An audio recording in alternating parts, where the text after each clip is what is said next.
So history has taught us that human beings have been around for hundreds of thousands of years, yet they didn't seem to do anything apart from be hunter-gatherers for all of those hundreds of thousands of years, and they only started to make civilization when we could find evidence for it around 8,000 BC, 7,000, but really cities started around 6,000 BC. And before then, there was absolutely nothing. Nothing could have existed because hunter-gatherers did not have the technology or the knowledge or the wisdom to be able to make things like agriculture, farming, cities, kings, and all of that. However, the academic timeline is starting to get a couple of major holes in it. Major hole number one, Göbekli Tepe. Göbekli Tepe was discovered in the 90s just by a farmer. He noticed that this piece of rock was just sticking out the ground, and when they dug down, they realized, oh, it's actually like a megalithic temple. A very, very old megalithic temple, and they've only excavated about 10% of it so far though, so there's still so much under there that could literally be like the key to human history, but they don't have the funding to excavate the whole thing right now, which I'm like, Elon Musk. You can't carbon date stone, it's like impossible. You can only carbon date organic matter. However, Göbekli Tepe was deliberately covered up. They could actually date when the soil was squished on all around this area. So they could date the soil that the stones were on. That makes sense. And when they carbon dated it, they found out that this structure was buried 9,600 BC. It's like 11,000 years ago, this thing was covered. It could have been built thousands of years before that. It was just covered 9,600 BC, which literally outdates. It's like twice as old as Stonehenge. That's how crazy. And not only is it twice as old as Stonehenge, it's also way more high tech. The stones are heavier, they're taller, they're covered in ornately carved images of animals, constellations, humans, there's statues. This all existed thousands of years before the academics said that civilizations did. And the academics will say, oh, well, the hunter-gatherers made it. Well, if they made this huge, huge megalithic temple structure, how did they have the time? If you are a hunter-gatherer, all of your time has to go on catching your dinner and making your family and hiding from like wild animals and stuff. You don't have the infrastructure. Göbekli Tepe, this temple was made by organized people. You would have to organize workers, you would have to feed them, you would have to have incredibly skilled people that would have to spend time away from hunter-gathering and spend a lifetime learning constellations and learning about ley lines and learning how to carve a correct cheetah. I don't know if there's a cheetah. The whole thing just screams that we've got something wrong in the timeline and that we all need to go back to the drawing board and rethink human history. Recently, as in the last few years, they made a discovery that literally pushed back the beginning of Homo sapiens arriving on this planet by 100,000 years. They've pushed it back so that we arrived in our physical form, DNA all the same, Homo sapiens arrived over 300,000 years. So previously they thought it was 200,000 years, and in one discovery, it jumped to 300,000 years. We just gained 100,000 years of human history. And you're still telling me that these people did nothing until 6,000 BC? It just doesn't fly with me, Susan. I just feel like we're missing something, and we're not keeping our minds open to the possibility that there might have been loads of cycles of civilizations coming and going over hundreds of thousands of years. And who's to say that we are not the 4th, 5th, 39th cycle of human civilization? Who's to say that? Well, a lot of people, actually. Okay, for anyone's like, oh, we couldn't possibly be older than this because, you know, like, where's the evidence? Where's the evidence of stuff? I don't think people are understanding quite how long, like, 12,000 years are. If you put a Tesla car just out in the world, it would be completely gone within 12,000 years. Completely gone. Same with a lot of structures. Buildings would collapse and go 12,000 years, 20,000 years. In the last few years, Google Earth, drones, satellites, we are able to look at the world from a very different place than we were 10, 20 years ago. We're starting to be able to get really good information and a lot more scientific data. We can measure things now with lasers, laser precision, LiDAR technology. And when we're going back to these ancient sites and people are scanning the measurements of these ancient prehistoric megalithic structures. Personally, from what I've seen when I went to Saqqara, going into the Serapeum, again, there are big questions in the world that need to be answered, and they don't fit within the timeline of human history. In Saqqara, they found thousands and thousands of stone-made pottery. No, not pottery. It's exactly not pottery. Stone-made vases and dishes that literally we have no idea with modern technology how they did it. The schist disc, the vases, they're full in the Cairo Museum. There are full of them everywhere. And when you speak to somebody who is a stonemason or somebody who works in this field, their minds are blown because they can't understand how a civilization who could only have copper chisels, and that's all we have in the historical record, all we have been able to find in history is copper chisels for that time period. And that does not scientifically 100%, this has been verified, it is not possible to make these artifacts from the tools that we have found in the historical record. It's not possible. There is a huge gap in human history where we have objects, structures that just do not make sense to the timeline the way that we have it.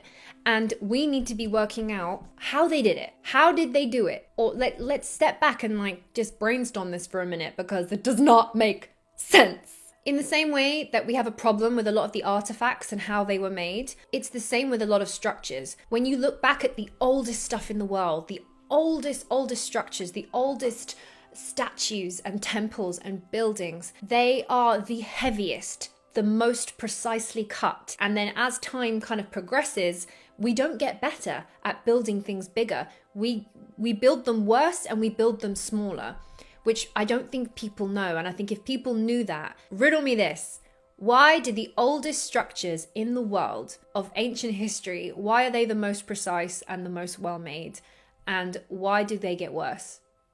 Surely, if you look at anything else in the modern day, in our civilization, we start off with prototypes.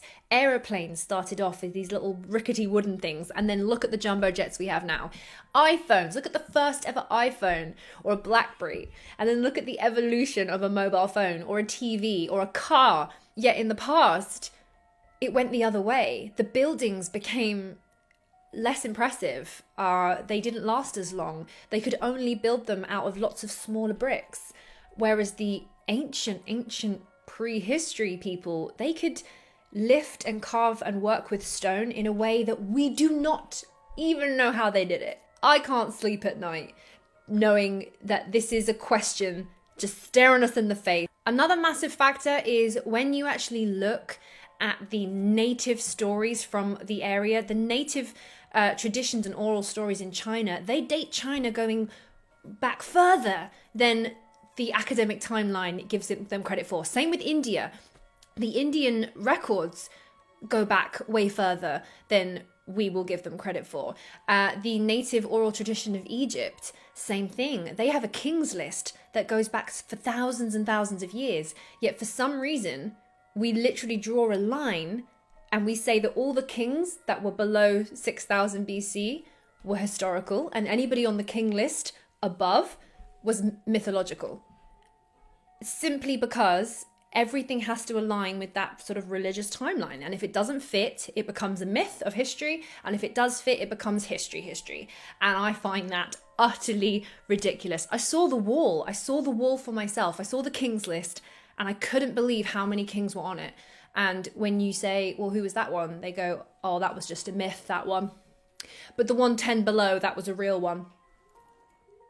The fact that every single ancient civilization in the entire world, they all have the same or very similar origin stories, and not one of them claims to have invented anything. Not one civilization take any claim for inventing maths, agriculture, inventing a kingship, inventing civilization, none of them say, oh yeah, that was us. all of them say the same thing, was that they were taught it by someone else. All of them. And we don't think anything of that. I find that really weird.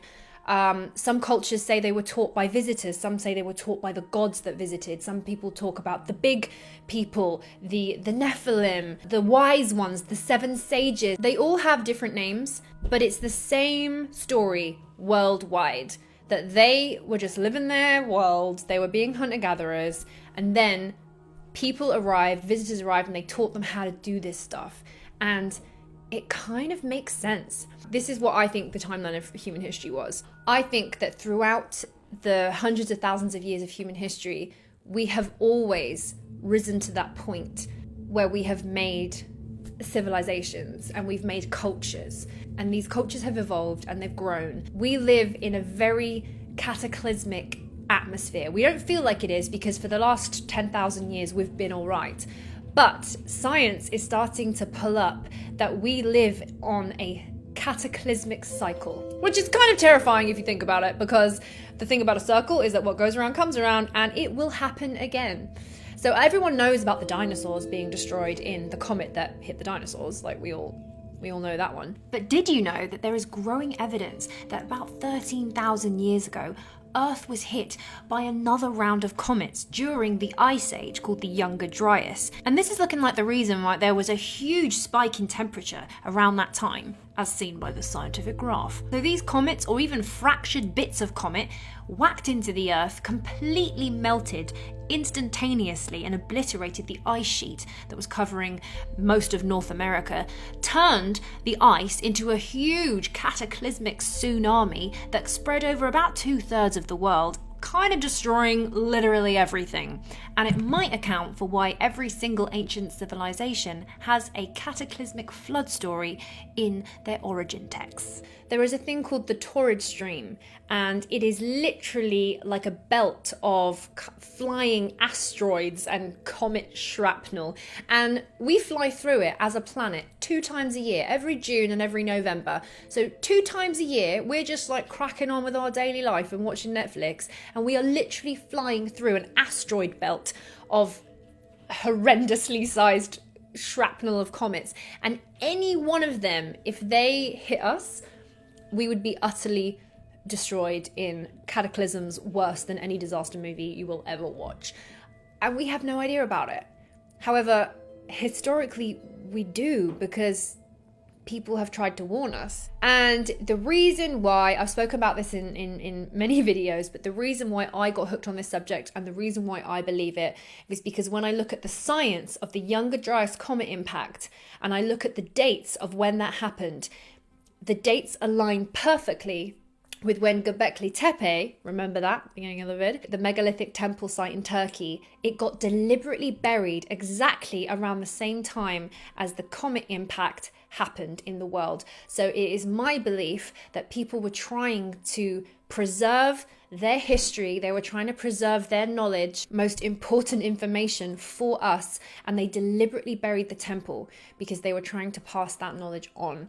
And it was only thousands and thousands and thousands of years later that we've discovered it, and we still haven't even looked at the whole thing. When you read Plato's Atlantis, and you look at the story of that and the story of Solon, who was a historian. He traveled to Egypt around 600 BC, and he asked for the history of and the origin story of the Egyptians. And the Egyptian origin story told to them at the time by the priests of Egypt were that Egypt was a colony that survived a huge cataclysm where everybody was destroyed in a day and a night. Well, not everybody, because obviously there was a few survivors. And it happened 9,000 years ago. 9,000 years plus 600 equals 9,600 BC, the same year that Göbekli Tepe was covered up for some reason unknown, and the same year that we have the science that a comet has hit the world and caused huge cataclysms. Thank you very much. Boom, boom, boom, boom, boom. That is enough for me to go, okay, I do not believe the academic story timeline that I was taught in school. I'm starting to believe this new version of events, that we are way older than we ever perceived we were. We are on a cycle of civilization, not a linear line. And for me, that makes so much more sense. And all of the question marks that we have in history, how do we have these structures that we don't know how to move? How do we have these objects that we don't know how to make? Why is the oldest stuff that we can find the most precise and the most higher tech? How does that make sense? Because it's from the cycle from before. These are remnants of a previous civilization that we have not acknowledged. Are you still with me? If you are, amazing. Share this, hopefully share this with your friends and your family and the people who are a bit skeptical of anything because they've just seen ancient aliens. Lovely. I've literally talked for like 40 minutes, so I'm going to stop. Thank you. I will see what we've been saying. I will see you guys in the next video. Happy hunting.